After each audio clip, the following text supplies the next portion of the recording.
Swati, a very warm welcome to the season 2 of the Women's Stories. And I'm so elated to have you. We already had. Well, I'm happy to have you. I'm just happy to be here. And as I told you earlier as well, I think this is a fantastic thing that you're doing. I relate to it personally. Yeah, So, yeah.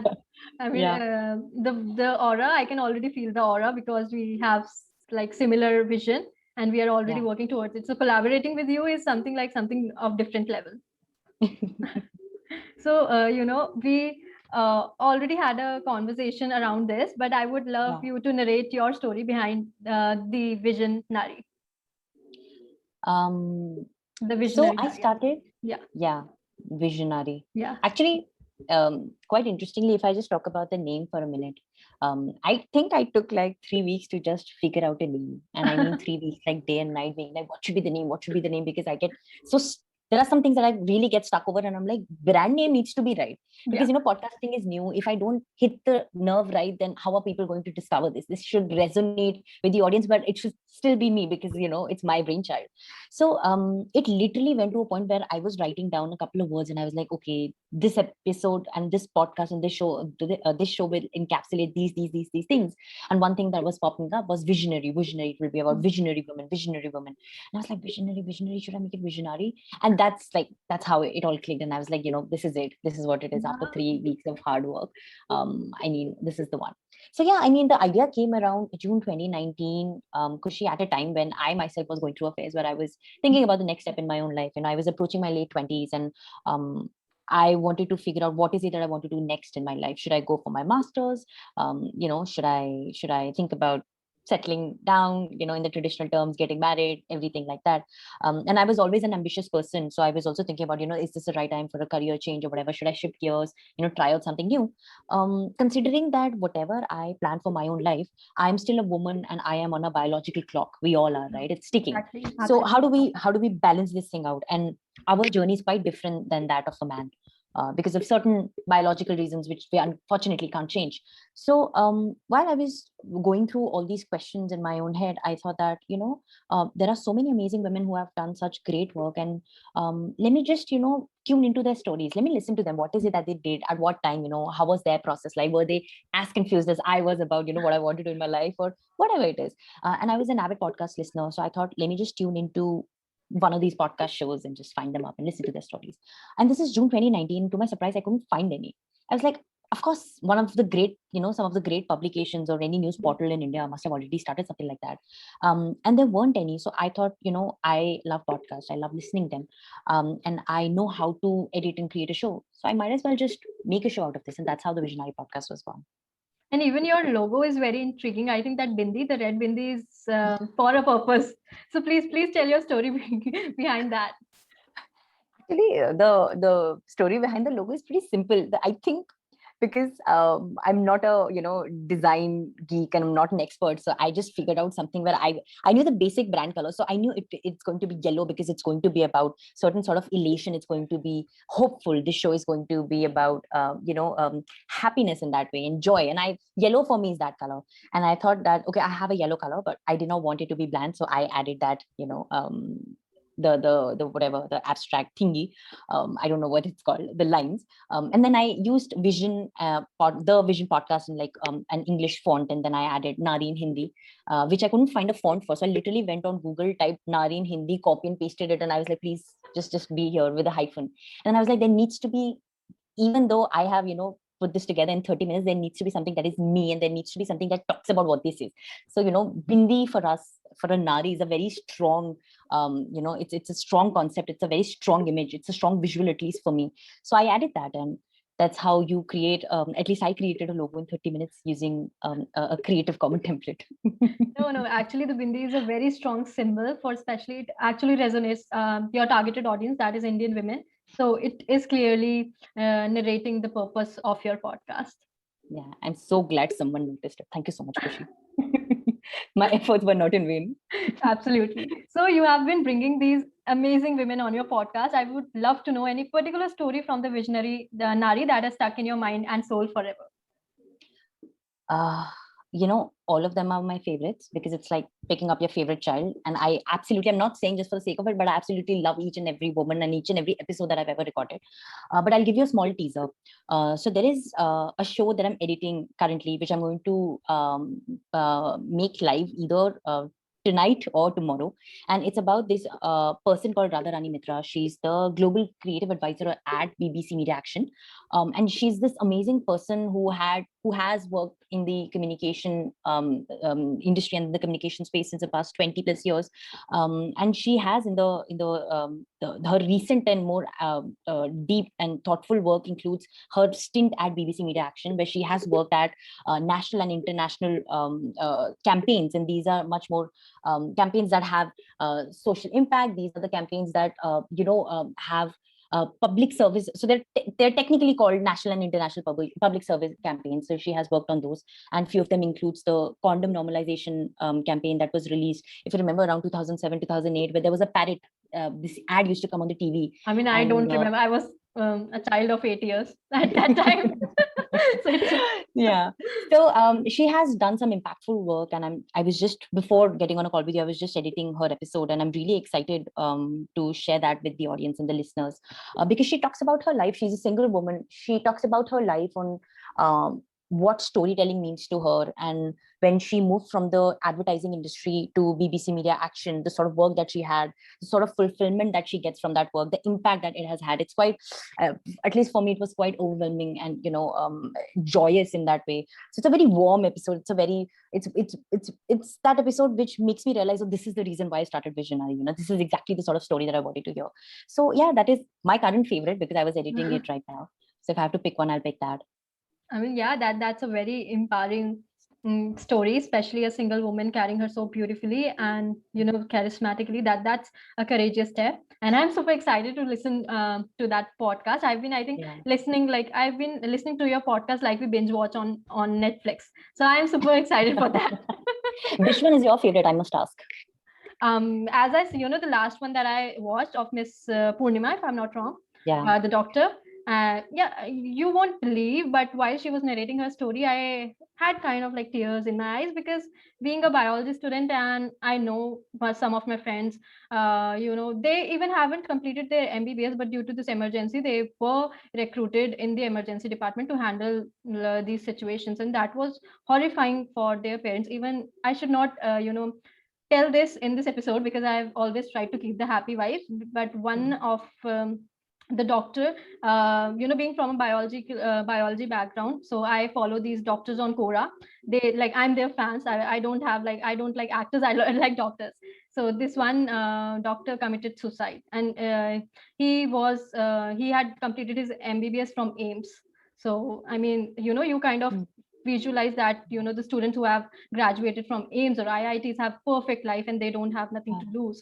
But here this guy, with million of following on Quora, and one day he decided to quit, just quit from life, and that was saddening. And then I think just one day after that, I heard the story of Miss Purnima, and as a biology student, it was very like emotional moment for me. So that was for sure one of the best episode on Visionary Nari for me. So even while she was narrating her story, I mean, for us, these doctors are frontline workers, right? They're healthcare providers, but they're at the end of the day also human. And they're going through the same fear that we are going through, but at a much more heightened risk factor, because they're dealing with COVID patients every single day. If not COVID patients, they're going to hospitals every single day to save people's life, knowing that they themselves are exposing, and their family is also at risk if they come back home and sort of contract COVID and they're not aware of it. So yeah, it is like, Dr. Purnima is absolutely amazing. I mean, you must have heard her entire story, and I'm so glad I was able to get her on the show and be able to narrate her own story and her interaction and her experience with the vaccine and why people should take that too. Yeah, and I kindly request you to share her maybe LinkedIn profile link. I'll get back. I'll reach out to her personally. Yeah. Moving ahead, more and more people are gradually discovering podcasting. So with your experience, what are the essential things that one should know before starting a podcast? So I think the three basic things, and these are more of a technical skill that you need to sort of understand and grasp at before you begin creating a show, which is you need to know the platforms, the technical platforms on where you should publish the podcast and where it will be distributed, so that you have enough capabilities by yourself into being like, okay, this is what is going to happen, this is the platform that I'm going to choose to publish it, and therefore what will happen next and what will follow for the next 10, 20, 30, 50, 100 episodes is in my control, and I know what is going out and what is not. The second thing that people should know is how to, of course, record an episode. So that technical skill of, should I do it over Skype, should I do it over Zoom, should I do it with just take my mic and just record it, or even with your phone. So whatever that is, you need to understand the basics of how do you record it, a proper conversation with minimum background noise. And I think the third thing is you should know how to edit an episode as well. So I personally use GarageBand. There are other people who use software like Audacity as well, which work great. I use So if I have to put it chronologically, then I mean, you should know how to record an episode, you should know how to edit an episode, and you should be aware of all the platforms where it should be distributed and the platform which you choose to publish your show as well. Yeah, that was an insightful answer. I think, like, I've heard from a lot of people, you should be aware of your niche, you should be aware of your brand color, and that's basic. But yeah, you have absolutely covered the other side, that is the unsaid side, and that is important. With my experience, I could say, editing is a hell lot of task, and you should know it how to do perfectly.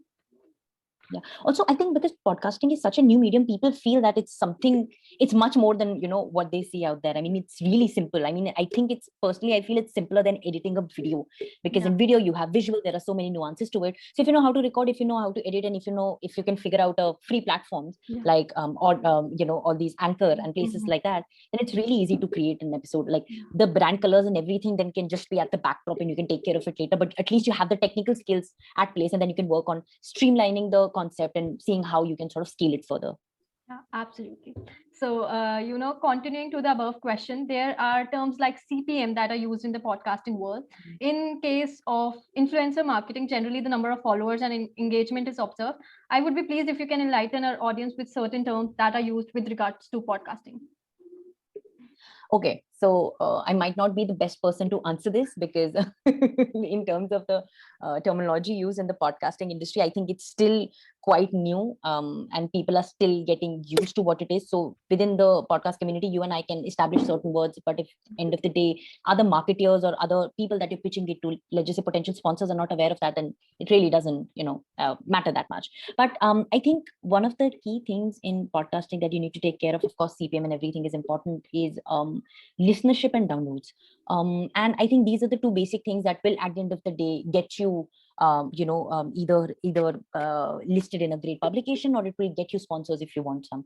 So I think an average that goes in the industry is that if you have 10,000 downloads per episode, then you're someone who can reach out to, let's just say, potential sponsor and ask them to sponsor your show, because then they feel there's worth something, and them putting their brand on the product, and instilling them in your show, and sort of marketing through your show and your channel. So that is, I think, something that you need to keep at the core of everything that's happening there. How do you grow your listenership organically? CPM and all of that will come on board, and I think these are important, but they will come, at least in India, they will come and be more important at a point where we have the right technology over here as well, where we have right analytics that we can track step by step, because podcasting as a technology is so new that even the platforms that you and I use, like we have talked about this, there is very skewed analytics that we get, because it's quite fragmented. So even if the platform that I used to publish my show, even if it says that my platform is published on 12 platforms, Apple Podcasts, Google Podcasts, or whatever, tomorrow if I go and search Visionary, it is published on probably like 20, 25 platforms, because other people can take the RSS feed and put it on their own platforms as well. And because of that, you won't be able to track what is happening over there too. So even with the terms, though the terminology is great and it's great to have a structure, but if you're not even getting the basic analytics of who's streaming your platform and where, so up until we don't get that tech right, and it will happen gradually, I think what we can do is just focus on increasing our audience and daily downloads, and by downloads I mean the listenership, in a way that it's growing organically, and we believe that we can sort of scale this up further. So, with regards to as you have just said, the number of downloads is actually the number of listenership. So, I mean, people like kind of confuse number of downloads means the people who are like actually downloading their podcast. Yeah. Yeah, so Yeah. that's not the I case. mean, it's fancier to say, I have X many downloads. It's the same. It's just fancier to say that. Once we are just bored of saying I have so many listeners, we just say and put in words like I have so many downloads. Oh, It's just the that's same. funny. So, you have built an organic audience of 25,000 plus listeners for the Visionary Nari. It's What? actually 200,000, 2 lakh listeners so far. Oh, Yeah. okay. So correcting it on the spot. You have grown an audience of 2 lakh listeners. So what does the journey looks like? I mean, the journey is that of, so see, this is since June 2019, and this is me growing the audience without putting single penny behind any of this. So I haven't marketed or sponsored or promoted any of the posts or my show anywhere. It all happened organically. And the only way and the only reason I was able to do that was I was constant at producing and publishing my episodes. So I made sure that at least every month, if not 4, I'm at least pushing out 2 episodes per month. And that was the only way I was able to garner these many listens. Because the thing with podcasting is that, let's just say I produce the first 10 episodes, right? A listener tunes in on the 11th episode. He or she might really like the 11th episode and they might feel like, this is interesting. Let me just listen to the remaining 10 episodes and what has happened so far. Like similar somewhat to what happens in video as well. But video is much more attractive because you have visual cues. But in audio, that listener might tune in on the 11th episode and start listening to it and become a regular. So the key is consistency. If you're consistent and if you're releasing X number of episodes every month, then you will build your audience organically. That's quite insightful. And apart from consistency to the platform which is hosting your podcast, it also affects the organic growth? It does, absolutely it does, because see, if you're regular at pushing out the episode, the platform where you're hosting it wouldn't consider you dead, or wouldn't consider you that you're not regular at posting it. So of course they're going to rank you higher, and on Apple ranking and all these other places, your show will be ranked higher because you're consistent at releasing those episodes regularly, and there's a higher chance and higher probability of your show getting discovered more and more, because as you're featuring, let's just say, these many different women, or if you're talking about different topics, you're using new keywords. In that way, you're yourself broadening the audience and the audience scape and whoever can come in. So today, if I'm if I'm going to release an episode with Radharani Mitra, who's in the marketing, in the creative, in the storytelling space, tomorrow I might just release an episode with a fitness enthusiast. And in these ways, I can tap into multiple audiences. Whoever is interested in whatever they're searching for a podcast in fitness, they will be able to tune in. So it all again ties back to you being consistent and you being thorough enough in what you're producing. So yeah, consistency is key. Maybe in all the things, even like in terms of marketing, maybe you say LinkedIn marketing, Instagram marketing. I've heard consistency is the key, and here is also the same case. Yeah. So, like in your opinion, how will the podcasting industry evolve in the next 5 years? I mean, I'm not that learned, but to even comment on something like that. But I do feel that we are going to see a spike in more big players coming in. And especially, I believe, celebrities coming into the podcasting world and growing it. So if you see, like any other medium, you see 1 or 2 big celebrities, could be singers, actors, actresses, whatever.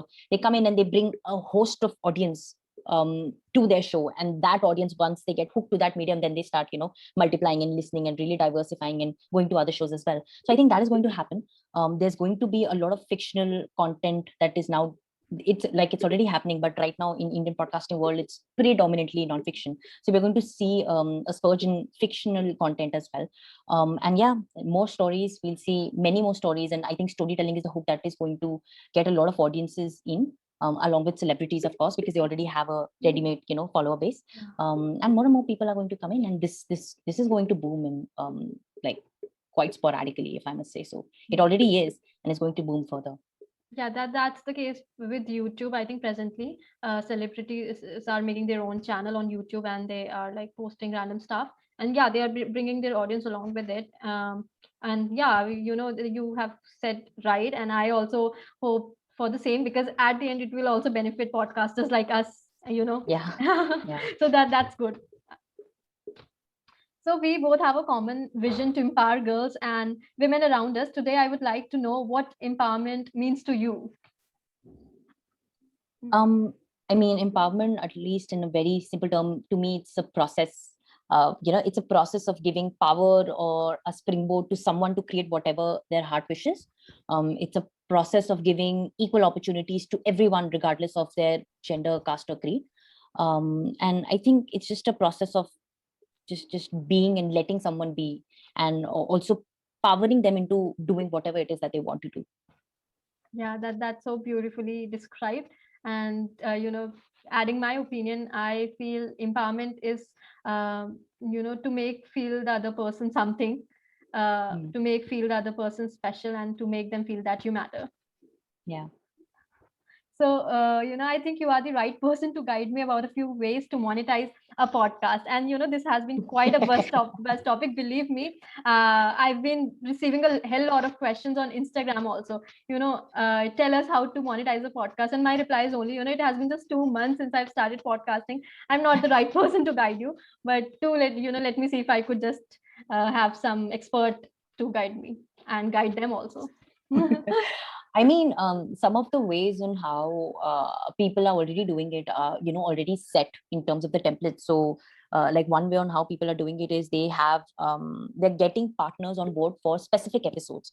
So, if let's just say tomorrow you're recording an episode with, one of the women who represents the big four companies or the top most, entertainment company in India, you might just ask them that, I'll be happy to talk to her. I'll be happy to bring her story to my audience, but would you be interested in powering this particular episode? Because that's an easy way to go about it. There is not much a long collaboration in that way, and it's a one-off thing. So that is one thing. The other thing on how you can monetize it is you get someone to sponsor or partner for the entire show or a particular season, right? So in that way, you're, let's just say, getting XYZ company who's powering women's stories, season 2. And that's the another industry standard that has been set. The third thing is you have ads in a way, like you have mid-roll and end-roll ads with your specific promotional codes. In that way, you get an X percentage of that. So let's just say if I get on board and I'm one of the sponsors in this episode, right in the middle, you may just run a small ad and be like, if you're interested in buying shoes, you can do that. Please excuse the dogs. You can, if you're interested in shoes, you can buy that and use WS1, so Women's Story Season 1, WS1, and you get 5% off on every sale. You may get X% for whatever your through your show, whatever the sales and whatever that would generate the number. So yeah, I mean, these are some of the simpler ways of going about it. I mean, if there are any other creative ways, please feel free and share that with me so that I may also know what are the other creative ways and how people are sponsoring. I'm also in the same boat, and I think the first thing that you said can it be considered in affiliate marketing? I mean, it may or may not be affiliate marketing, because in terms of what happens in the digital world, it's already set in what we do with the Facebooks and Instagrams of the world.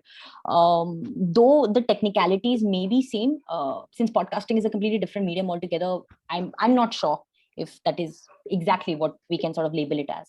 Yeah. Even like I have in India specifically, we don't have. I think Ranveer Allahabadi is only one of the proactive Indian podcaster, with this form, like interview form. There are many podcasters, but this similar form who have been into like real podcasting and bringing sponsors in the episode. So from here I cannot unroll his business plan. Like how is he earning money? But that's I haven't received got any information on the internet, and that was the reason I questioned you. Yeah. No, absolutely. And I mean, as the medium grows and as this tech grows, let's see what are the other creative ways on how one can sponsor it and one can generate enough sponsorships. It might come to a point where your show may reach an audience where you're having multiple sponsors. So you may have a specific sponsor who's sponsoring the entire show, and then within the episodes on top of that, because you have a huge listenership, you may have independent sponsors too. Yeah, actually I recently listened one of the international podcasts, and the actual podcast was not very long. It might be of like 10-15 minutes, and rest of the 20 minutes were included with sponsorship ads only. So yeah.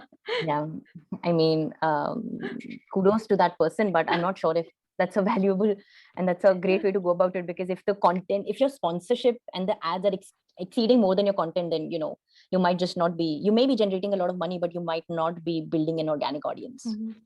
Yeah, that's true, but we can do nothing of that. I had to Yeah, listen maybe. to We're just saying that because we don't have any sponsors right now. Maybe tomorrow, if we are bombarded with a lot of sponsors, we might be doing that. So yeah, Oh my. I take So it back. I take it back. so yeah, in my next question was related to, like, are you thinking to monetize your podcast? But I think I've already got my answer. I think everyone is, right, to some extent.